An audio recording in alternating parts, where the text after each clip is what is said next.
오늘 사사기의 말씀을 통해서 좀 말씀을 좀 나누려고 하는데요. 우리가 이 세상에서 어떻게 살 것인가, 그리고 또 우리들의 자녀나, 오늘은 특별히 이제 오후 예배는 교사 임명 예배로 드리게 되는데, 교사들이 학생들에게 어떤 것을 가르쳐야 되고 어떻게 말할 것인가, 또 우리 인도자나 속장, 오늘 오후에 우리 장안원 교회에서 속회 지도자 세미나가 있는데, 그 속회를 인도할 때 어떤 기준을 가지고 하나님의 말씀을 전할 것인가, 오늘 삼손의 부모를 통해서 우리가 그 말씀을 함께 나누고, 또 우리 세세매 성도님들이 하나님의 말씀을 통해서 이 땅에서 나시린답게 살고 나시린으로서 주위에 있는 사람들을 가르칠 수 있는 그런 성도가 되시기를 부탁드립니다. 그러기 위해서 우리가 첫째는 한 마음으로 가르쳐야 된다라고 하는 말씀을 좀 드리고 싶어요. 나시린이라고 하는 것은요, 구별된 자 또는 성결한 자, 거룩한 자, 뭐 이런 의미를 좀 가지고 있어요. 쉽게 이야기하면 구별된 삶을 살아야 된다는 거예요. 나시린은 오늘 성경 말씀에 나오는 삼손처럼 태어날 때부터 죽을 때까지 나시린이 있고요. 또는 한시적인 나시린이 있어요. 한시적인 나시린은 뭐냐면 요때 내가 작정해요. 하나님, 제가 일주일 동안 금식하면서 기도하겠습니다. 이렇게 시간을 정하면 그 일주일 동안은 나는 나시린이 되는 거예요. 그래서 그때는 다른 때와 다르게 구별된 삶을 살아가는 건데, 그 나시린으로 살기 위해서는 먼저 우리가 어떤 삶을 살아야 되냐면 마음이 한 마음을 가지고 살아야 된다라고 하는 겁니다. 오늘 이 삼손을 마노아의 가정 가운데 하나님의 사자가 나타나셔서 그 마노아의 아내인 여인에게 먼저 나타나셔서 너가 잉태할 것이다. 원래 잉태를 하지 못했습니다. 근데 잉태할 것이다 라고 하는 것을 마노아의 아내가 들었어요. 근데 이 말을 나 혼자 들어서는 안 될 것 같아서 남편에게 달려가서, 내가 오늘 하나님의 사자를 만났는데 하나님의 사자가 나에게 잉태한다라고 얘기를 합니다. 그리고 이 아들을 이렇게 키우라고 이야기하는데 이게 맞는지 잘 모르겠어요. 그리고 남편에게 이야기를 하는 거예요. 그랬더니 남편이 그 이야기를 듣고 지금 뭐라고 이야기하냐면, 오늘 8절 말씀을 먼저 다시 한번 봉독하겠습니다. 8절 말씀 함께 봉독하겠습니다. 시작.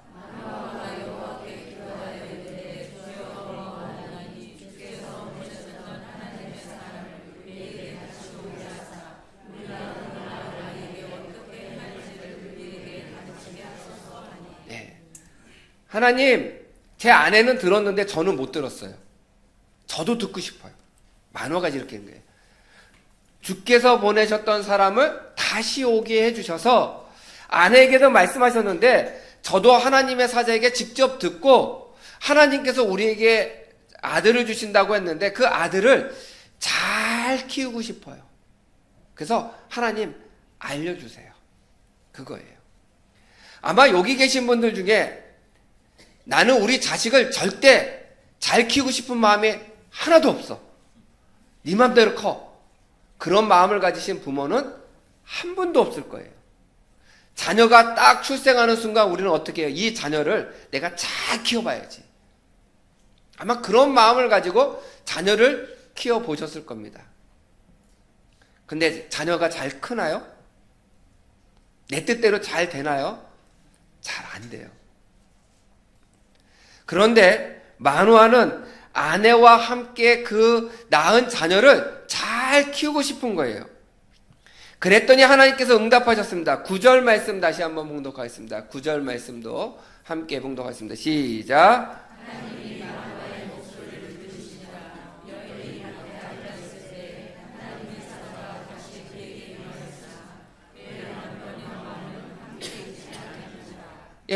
마노아의 기도를 들으시고 응답하셨는데 또 마노아가 그 자리에 또 없는 거예요. 그랬더니 그 아내가, 하나님의 사자가 잠깐 여기 계세요. 제가 남편을 데리고 올게요. 그래서 남편을 데리고 옵니다. 그랬더니 그 남편이 11절에 이렇게 됩니다. 마누아가 일어나 아내를 따라가서 그 사람에게 이르러 그에게 묻되 당신이 이 여인에게 말씀하신 그 사람이니까 하니 내가 그로다. 내가 그 사람이야. 라고 얘기하셨어요. 그 다음에 우리 12절 말씀, 이게 아주 중요한 말씀인데 12절 말씀 우리 함께 묵독하겠습니다. 시작.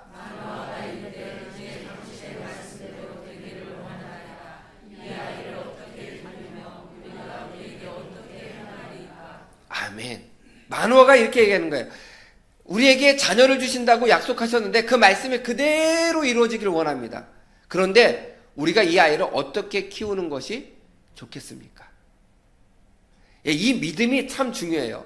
마누아는요, 이 아이가 태어날지 안 태어날지 의심하지 않았어요. 그거는 당연한 거고 태어날 터인데 이제 이 아이를 어떻게 키울까요? 벌써 이 말씀에는요, 아주 중요한 것이 있습니다. 그게 뭐냐면, 마누아는요, 하나님께서 주신 자녀, 하나님 뜻대로 키우기를 원합니다. 이거예요. 한 마음을 가지고 키우기를 원한다라고 이야기할 때, 우리는 이런 마음을 가지고 고백하셔야 돼요. 신앙생활할 때, 하나님과 내 마음이 하나가 되길 원합니다. 이렇게 기도하셔야 돼요. 처음에 우리가 기도하라고 하시면 우리가 어떻게 기도하시냐면 하나님 제가 이게 필요해요. 다음 주에요. 제가 면접을 보는데 면접 꼭 붙여주세요. 하나님 제가 시험을 봐야 되는데요. 시험 잘 보게 해주세요. 그래서 뭐만 가지고 기도하냐면 내 문제만 가지고 기도해요. 내 문제만 가지고. 그러나 이 기도도 꼭 하셔야 합니다. 나쁜 게 아니에요. 하셔야 되는데 기도가 조금 더 성숙하면 내 문제만 가지고 기도하는 것이 아니라 그런데 하나님 제가 제 시험도 잘 보기를 원하고 면접도 잘 되기를 원하고 이런 것들을 가지고 다 하나님께 기도하지만 하나님의 뜻이 무엇입니까? 물어보셔야 된다는 거예요. 하나님의 뜻에 순종하기를 원합니다. 만약에 자녀가 부모에게 엄마 나 이런 거 사줘 저런 거 사줘 막 얘기를 해요. 막 얘기를 하다가 맨 마지막에 그러는 거예요. 그런데 엄마는 어떻게 생각해? 엄마가 결정하는 대로 나는 따를게. 그러면 엄마 입장에서 그 자녀가 이쁠까요? 미울까요? 이쁘죠. 얼마나 이뻐요. 왜 이뻐요? 엄마의 마음을 헤아리려고 했기 때문에. 바로 그런 것처럼 우리가 하나님께 내 마음을 다 가지고 기도합니다. 근데 맨 끝에 하나님의 뜻이 어디 있어요? 하나님의 뜻이 무엇입니까? 알려주세요. 알려주시면 제가 말씀드린 거 다 내려놓고 하나님의 뜻에 순종하게 해주세요. 그러면요, 하나님이 그렇게 기도한 자의 모습을 너무너무 이뻐하실 거라는 거예요. 그리고요, 자녀가 요구한 것보다 부모가 들어줄 그 마음이 훨씬 더 크다라는 거예요. 더 좋은 것으로 하나님께서 응답하여 주실 줄 믿습니다. 그래서 우리가 기도할 때 하나님과 내 마음을 하나로 합치는 것이 중요한 거예요. 그래서 먼저 우리가 신앙생활할 때 하나님과 내 마음이 하나가 되셔야 돼요. 두 번째는 우리가 누구하고 하나가 되셔야 되냐면 교회와 여러분들의 믿음이 하나가 되셔야 돼요. 우리 아까 주기영 장로님 기도하실 때에도 우리 2025년도 표에 대한 말씀을 기도해 주셨어요. 우리 2025년도 표가 뭐죠? 말씀과 함께하는 교회. 예, 잘 모르시면 살짝 보시고 하세요. 말씀과 함께하는 교회예요. 그러면 우리 성도님들이 2025년도에 마음의 결정을 하나 딱 하세요. 결심을 하나 하세요. 어떤 결심을 하셔야 되냐면 내가 매일 하나님의 말씀을 읽으리라. 그래서 그 읽은 말씀을 가지고 오늘 하루 말씀대로 살아보리라 라고 하는 결심과 결단을 하셔야 된다는 거예요. 교회 표가 있든지 말든지 나는 내 신앙생활 한다가 아니라 교회와 여러분들의 마음이 하나가 되어야 그 교회가 하나님께서 원하시는 방향으로 나아갈 수 있다라고 하는 거예요. 우리가 평험한 말씀과 하나가 되는 교회 해놓고 여러분들이 성경을 하나도 읽지 않고 내 마음대로 내 뜻대로 자기의 소견에 옳은 대로 행하고 살면 말씀과 함께하는 교회로서 살아갈 수 없는 거예요. 그래서 교회가 표를 정했으면 그 표에 맞춰서 주님, 제 마음과 교회의 뜻이 하나가 되게 하여 주시옵소서, 이렇게 기도할 때 하나님께서 원하시는 방향으로 온전히 나아갈 수 있다라고 하는 거예요. 그래서 우리가 성경 읽기를 여러분들이 결단하셨으면, 의지가 강하신 분은 혼자 읽을 수 있지만 저는 의지가 약해요, 그러신 분들은 성경 방탈출 프로그램에 들어오세요. 그러면요, 제가 장담합니다. 1년 안에 여러분들 성경을 여러분들의 목소리로 읽어서 통독하실 수 있어요. 아멘이 한 분도 없으시네. 하셔야 돼요. 참 재미난 거는요, 성경 방탈출을 제가 해봤지만 해보면 내가 오늘은 피곤해서 오늘은 성경 못 읽고 그냥 자야지. 근데 방탈출방에 누가 성경을 읽은 목소리 녹음 파일을 막 올려요. 그러면요, 자려고 하다가도 어떻게 해요? 나도 읽게 돼요.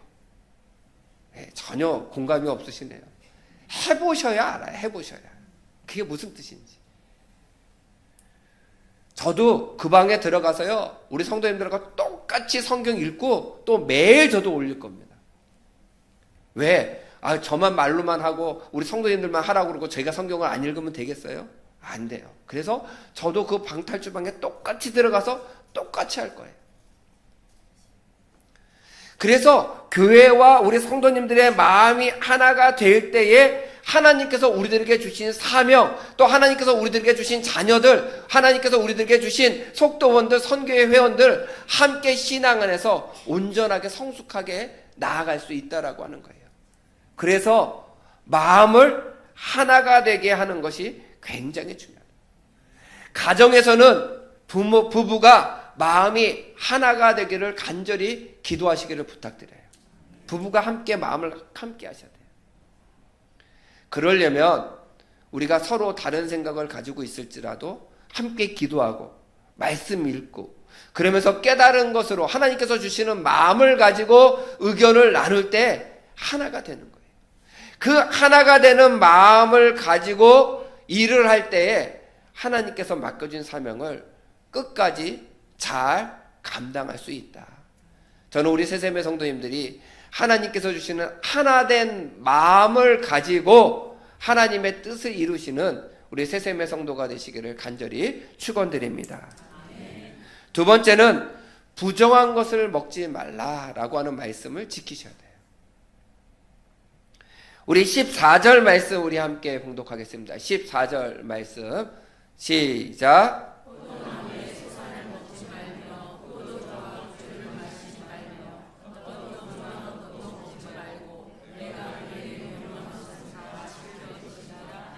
아멘.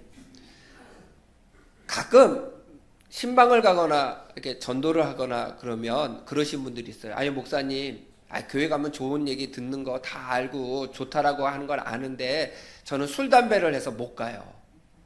그러신 분들이 생각보다 많아요. 술 담배를 하시더라도 교회는 나오셔도 됩니다. 구원은요, 예수 그리스도를 믿음으로 구원받는 거예요. 술 담배 하더라도 예수 그리스도 믿으시면 돼요. 근데 믿으시면 끊게 돼 있어요. 걱정하지 마시고 나오시면 돼요. 그런데 또 어떤 분들은 그렇게 얘기해요. 목사님, 질문이 있어요. 성경에 술 마시지 말라는 없잖아요. 술 취하지 말라라고 했으니까 한 잔 정도 마시는 거는 괜찮지 않아요? 예수님도 포도주 참 많이 마시셨잖아요. 이렇게 이야기하시는 분들이 있어요. 성경에 그 말씀이 틀리지 않습니다. 그런데 우리가 조금 알으셔야 되는 것은 왜 한국 교회가 술과 담배를 금하게 되었는지를 알아야 돼요. 한국 교회가 처음에 미국의 선교사들이 한국에, 그때는 조선이죠. 조선이라고 하는 곳에 처음 선교사로 와서 한국 사람들에게 복음을 전하는데 한국 사람들이 너무너무 못 사는 거예요. 그리고 그들의 삶이 너무나도 엉망인 거예요. 그래서 선교사님들이 이 조선이라고 하는 나라를 제대로 살리려면 무엇을 하는 것이 가장 좋은가를 고민하기 시작했는데 한국 사람들이 먹을 것은 없다라고 하는데 술 마시는 것을 너무너무 좋아해서 늘 술에 취해 있는 거예요. 그것뿐만이 아니라 담배를 피우는 것도 돈이 없다라고 하는데 담배 피우는 데는 열심을 내는 거예요. 왜냐하면 농번기가 되면 노름을 했거든요. 남자들이 노름을 하는 거예요. 그 노름을 하면서 그 담배를 피우는 것이 너무 먹기 좋지 않은 거예요. 그 다음에 또 하나 문제가 있는데 그 노름을 하면서 집을 팔게 되고 또 땅도 뺏기게 되고 그러다가 가족도 팔게 되는 일들이 생기게 됐어요. 돈이 있으면 첩을 두고요. 돈이 없으면 아내를 파는 일들이 한국 초창기에 한국 선교사들이 미국의 선교사들이 왔을 때 그러한 일들이 한국사회에 아주 만연하게 일어났어요. 그래서 그 선교사님들이 어떻게 하면 이 나라를 살릴 수 있을까? 어떻게 교회가 그 역할을 감당할 수 있을까? 그래서 4가지를 못하게 했어요. 그 4가지가 뭐냐면 술을 마시는 것, 담배 피는 것, 노름하는 것, 그 다음에 첩을 두지 않는 것. 이 4가지 운동을 했어요. 지금은 첩을 두시는 분이 없잖아요. 그래서 그거는 자연스럽게 사라졌고요. 노름도 거의 하지 않습니다. 그래서 노름도 어느 정도 사라졌어요. 근데 술, 담배는 아직도 남아서 감리교회 교리와 장정에도 술, 담배를 하지 못하도록 되어 있어요. 이 나라를 살리려고 부정한 것을 먹지 못하도록 한국교회 초창기의 선교사들이 그렇게 한 거예요. 그것을 통해서 교회가 운동을 벌였고요. 이 나라가 살아나기 시작한 거예요. 그래서 우리가 무엇을 먹느냐에 따라서 우리의 삶이 달라질 수 있다는 거예요. 나쁜 것을 먹고 마시면서 우리가 좋은 것을, 좋은 결과를 생각해내면 안 된다는 거예요.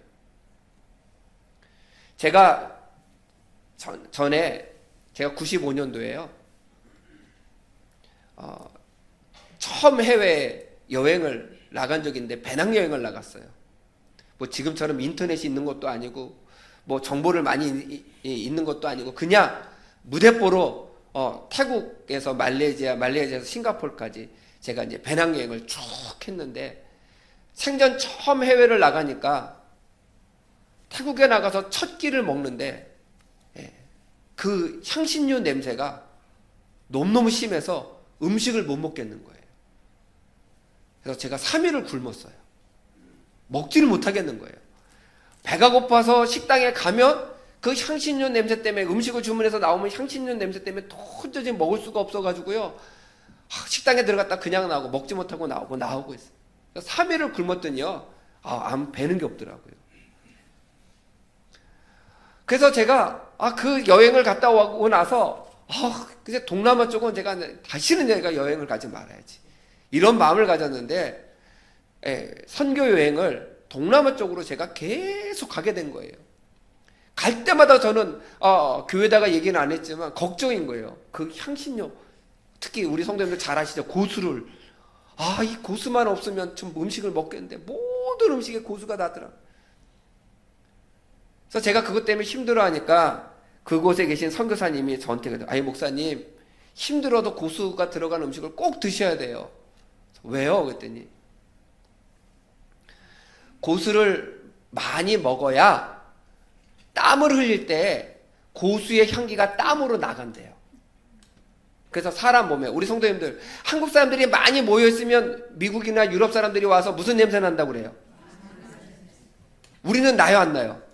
안 나죠. 근데 마늘 냄새 난다고 그러잖아요. 우리가 마늘을 많이 먹으니까. 근데 이 동남아 사람들 많이 몰려있는 데 가서 그 사람들 냄새 나거든요. 몸에서. 무슨 냄새 나겠어요? 그게 몰랐는데 그게 고수 냄새래요. 고수 냄새. 그래서 왜요? 그랬더니 그 고수 냄새가 나야 모기가 물지 않습니다. 이 동남아 사람들은 모기가 원체 많으니까 모기에 물리지 않으려고 고수가 많이 들어간 음식을 먹는 거예요. 그래서 땀을 흘릴 때마다 그 몸에서 고수의 냄새가 나가게끔 해서 모기가 다가오지 못하도록 한 삶의 지혜잖아요. 제가 그 얘기를 듣고 그렇구나. 입맛에 맞고 안 맞고가 중요한 것이 아니라 이곳에서 사는 사람에게는 이것이 필수적인 거구나. 그래서 그때부터 마음을 바꾸고 먹기 시작했어요. 지금은 좋아합니다. 잘 먹어요. 그때 깨달은 것이 뭐를 깨달았냐면 먹는 대로 향기가 난다는 거예요. 우리는 마늘을 많이 먹으니까 마늘 향기가 나죠. 동남아 사람들은 고수를 많이 먹으니까 고수 향기가 나는 거예요. 그러면 이 말씀처럼 하나님의 말씀을 많이 먹으면 무슨 향기가 나겠어요? 잘하시네요. 말씀의 향기가 나는 거예요. 그렇잖아요. 말씀의 향기가 나야 돼요. 그러면 제가 다시 여쭤보겠습니다. 우리 성도 여러분, 말씀의 향기가 납니까?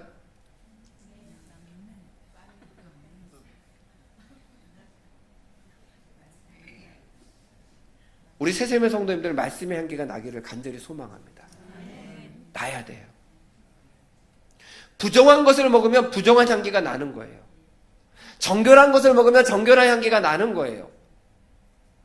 내가 무엇을 먹느냐에 따라서 무엇을 내 몸 안에 내 영 안에 들여놓느냐에 따라서 우리 몸 바깥으로 나가는 향기가 달라질 수 있다는 거예요. 제가 전에 어떤 분에게 재미난 이야기를 들었습니다. 그게 뭐냐면 목사님, 향수와 향기의 차이를 아십니까? 그러더라고요. 향수와 향기의 차이가 뭘까요?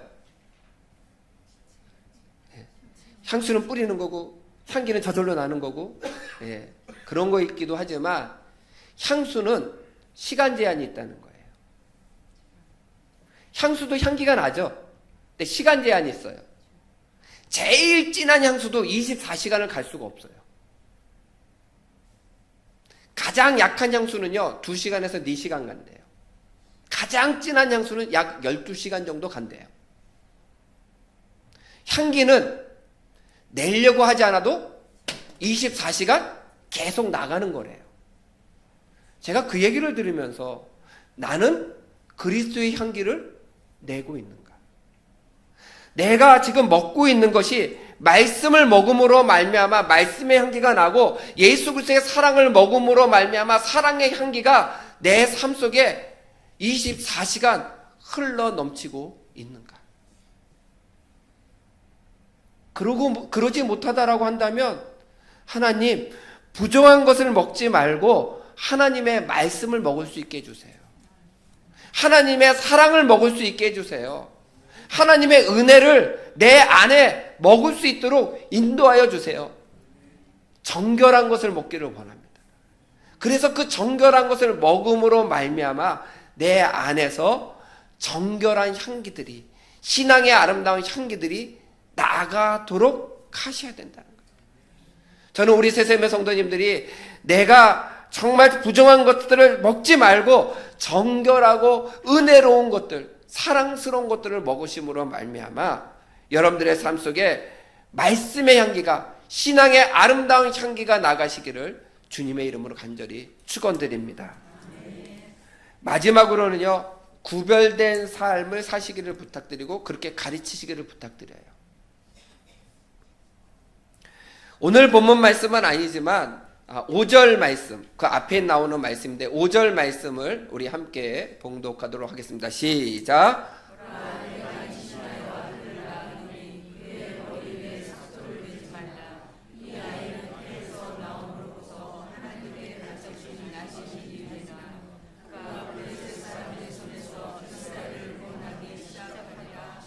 아멘. 여기서 머리에 삭도를 대지 말라라고 하는 것은요, 보여질 때 구별된 삶을 살아라라는 거예요. 머리를 한 번도 안 깎으면 얼마나 머리가 길고 수염도 깎지 않습니다. 수염도 깎아야 좀 모양도 내고 하는데 수염을 전혀 안 깎으면요, 그 수염도 보기 좋지는 않을 거예요. 근데 머리가 길고요, 산발이 되어 있어요. 그러면 저 멀리서부터 볼 때 저 사람은 나시린이다. 금방 눈에 띈다는 거예요.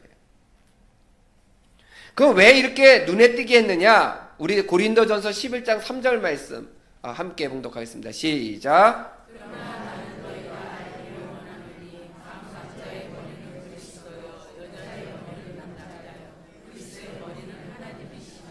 아멘. 여기서 머리라고 하는 것은, 머리에 삭도를 대지 아니한다라고 하는 것은, 이 머리라고 하는 것은 권위를 의미해요. 권위를. 근데 우리의 최고의 권위는 누구예요? 하나님이시라는 거예요. 하나님. 그래서 우리가 이 권위를, 머리를 깎지 않음으로 말미암아 무엇을 이야기하냐? 내가 권위 있는 사람이 아니라 내 위에 하나님이 권위 있으신 분이십니다. 내 삶의 권위는 하나님께 있습니다 라고 하는 구별된 삶이는 거예요. 제가 탁구를 한다라고 하시는 건 아실 거예요. 제가 요즘은 조금 몸이 좀 안 좋아서 운동을 잠깐 쉬고 있는데, 탁구를 좀 치다 보면 저는 늘 먼저 탁구장에 가서 제가 목사라고 하는 걸 밝혀요. 왜 밝히냐면, 탁구를 치다 보면 승부욕이 막 생길 때가 있거든요. 그럴 때 같이, 예를 들어서 혼자 칠 때는 별로 그런 게 없지만 복식을 치다 보면 나보다 잘 치는 사람이면 괜찮은데 나보다 못 치는 사람하고 같은 팀 돼서 치면 승부욕이 막 생기게 되면 뭐가 되냐면 자꾸 못 치는 사람을 구박하게 돼요. 그럼 제가 목사라고 그러면 구박할 수 있을까요? 없을까요? 없죠. 예, 속에서 막 터져도 구박을 할 수가 없는 거예요. 근데 목사라고 하고 밝히니까 절제하게 되더라고요. 절제하게 되더라고요. 예, 제가 잘 아는 목사님, 저보다 탁구를 더 잘 치시는 목사님 한 분이 계시는데 자기 탁구장에 와서 한번 치자고 그러셔서 제가 한번 간 적이 있거든요. 그래서 제가 막 탁구 치다가 목사님, 그때 목사님이라고 하지 말래요. 왜 그러니까 여기서는 목사라고 얘기를 안 했다는 거예요. 그래서 탁구장에 오신 분들이, 여자분들이 오빠 그러고요, 남자분들은 형님 그래요. 그랬더니 저한테 목사라고 하지 말고 형이라고 그래, 형. 그래서 졸지에 형이라고 거기서 부르면서 탁구를 쳤어요. 그래서 왜 그러냐니까 그 목사님이 저보다 승부욕이 한 10배 강하시거든요. 지면 얼굴이 울그락불그락, 그리고 감정을 조절을 못 하세요. 그러니까 자기가 목사라고 하면 화를 못 낸대요. 그래서 목사라고 하는 걸 알리지를 않고 친다는 거예요. 그래야 마음 편하게 치신다. 그래서 제가 그러다가 나중에 목사님인 거 알면 어떻게 해요? 그랬더니 그래서 나 교회랑 먼 데서 치잖아.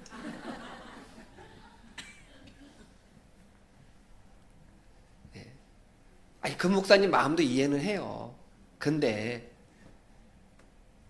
나중에 그것을 알면 그 탁구장에 있는 분들이 교회 가고 싶으실까요? 우리의 삶이 구별된 삶을 살아야 되는 거예요. 내가 그리스도인입니다. 나 교회 다니는 사람이에요. 나 예수 믿는 사람이에요. 밝혀놓으면 죄질 자리를 피할 수 있어요. 화낼 자리에 절제할 수 있어요. 아니, 교회 다니는 사람이라고 화 안 나요? 저도 목사인데 화날 때가 있는데, 감정을 절제하지 못할 때가 있는데, 그런데 그래도 밝혀놓고 나면 절제하려고 노력하잖아요. 스스로 하지 않으려고 조심하잖아요. 그리스도인답게 살려고 노력하잖아요. 왜 그러냐면 난 그리스도인이다라고 하는 기준이 있기 때문에. 제가 지난주에 어느 목사님을 만났는데 사실 좀 충격적인 얘기를 좀 들었어요. 어떤 성도가 면담을 요청했대요. 근데 그 요청한 내용이, 그 교회에 이 목사님이 전도를 해서 한 성도가 새로 오게 됐는데, 한 가정이, 전체가 다 가정이 새로 오게 됐는데 굉장한 부자래요. 그냥 부자가 아니고요. 무슨 부자요? 아주 굉장한 부자래요. 이분이 이제 교회 나와서 교인들하고 잘 어울리고 어느 정도 시간도 지났고 그래서 그분이 교인을 초청을 한 거예요. 자기 집에. 그래서 식사도 하고 그 마당에서 교인들이 차도 마시고 좋은 시간을 보냈대요. 그래서 분위기가 너무너무 좋아졌대요. 목사님도 같이 가서 교인들과 같이 밥 먹고 거기서 차 마시고 그 집에서 그 집이 넓으니까 마당에서 다 차를 마셔도 될 만한 그런 아주 대저택에서 이제 먹은 거예요. 근데 상담하러 오신 분은 젊은 집사, 40대 정도 되시는 젊은 집사 부부인데 그 새로 오신 분이 꼴보기 싫어 죽겠다는 거예요. 그 마음을 어떻게 할 수가 없다라고 고백하는 거예요. 그래서 그분이 상처 주는 얘기를 했냐, 뭐 어떤 일이 있었냐 그때 그게 아니라 그 교인들이 그 집에 가서 식사 대접받고 차를 잘 마시고 집으로 돌아왔는데 부인이 남편에게 당신은 뭐 했길래 저 집은 저렇게 잘 사는데 우리는 이 꼴이 뭐냐고. 남편은 또 그 얘기를 듣고 주님의 이름으로 사랑합니다 했을까요? 같이 화가 나서 싸움하고 또 남편은 생각해 보니까 아니 나이도 비슷한 것 같은데 저 사람은 뭘 했길래 저렇게 부자고 나는 내 인생이 왜 이럴까? 자괴감이 들기 시작하고 그리고 그 다음 주에 나와서 예배를 드리는데 그 정말 엄청나게 부자인 그 성도님들이 앞자리에 앉아서 열심히 예배 드리는 그 뒤통수를 보는데 그렇게 꼴보기 싫을 수가 없어요. 내가 이 교회를 더 나가야 되나 말아야 되나 라고 하는 마음이 들 정도로 마음이 너무너무 힘들어졌다는 거예요. 그분이 뭐라고 한 게 아무것도 없어요. 그냥 혼자 생각인 거예요. 목사님이 잘 상담해서 얘기하고 그리고 위로를 받고 신앙생활 열심히 하겠다고 돌아가시긴 하셨지만 제가 그 얘기를 들으면서 그 목사님도 하신 얘기고 저도 동일한 마음을 갖게 됐는데 교회 나온다고 다 말씀의 기준에 서서 사는 사람들이 아니구나. 말씀의 기준에 의해서 사는 사람들의 삶이 굉장히 소중한 거구나. 여러분들 말씀의 기준에 바로 서면요. 저 사람이 부자든 부자가 아니든 상관하지 않아요. 나만 바라보는 거예요. 나와 하나님과의 관계가 중요한 거예요. 근데 우리는 자꾸 하나님과 말씀과 신앙의 기준에 따라 살지 못하니까 누구와 비교해요? 옆에 사람들과. 우리 엄친아라고 하는 얘기 아시죠? 무슨 뜻이에요? 엄마 친구? 아들. 왜 엄마 친구 아들을 얘기해요? 내 자식하고 엄마의 친구의 아들하고 비교하는 거예요. 왜 비교합니까? 우리 아이가 그 아이보다 못하겠다고 판단했기 때문에. 그 판단이 어떤 것에 있어요? 세상의 기준에 있는 거예요.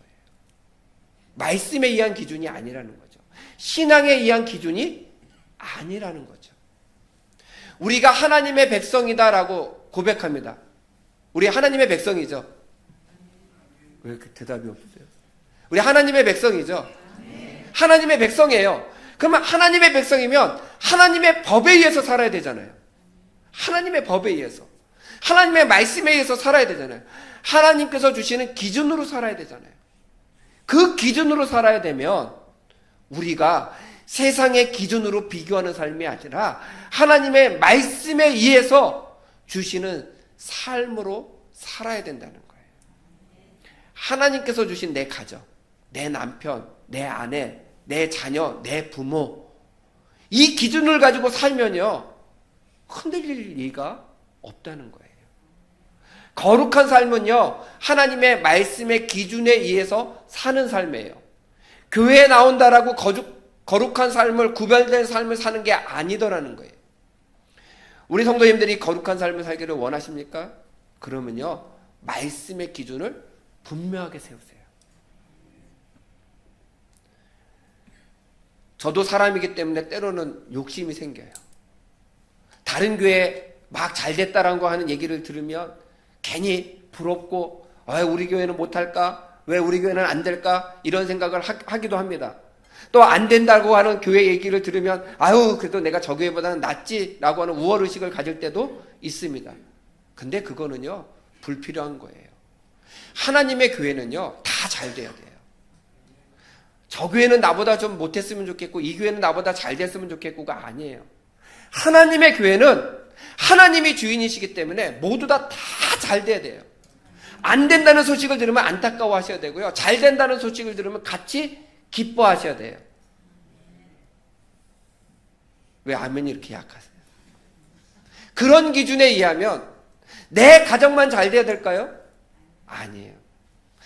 같은 성도들의 가정, 하나님이 세우신 가정이 저 가정도 하나님이 세우신 가정이라고 믿으면 저 가정이 잘 되면 박수 쳐주고 함께 기뻐할 수 있어야 되고, 아파하면 함께 슬퍼할 수 있는 신앙의 거룩한 기준들이 우리들 마음에 있어야 된다는 거예요.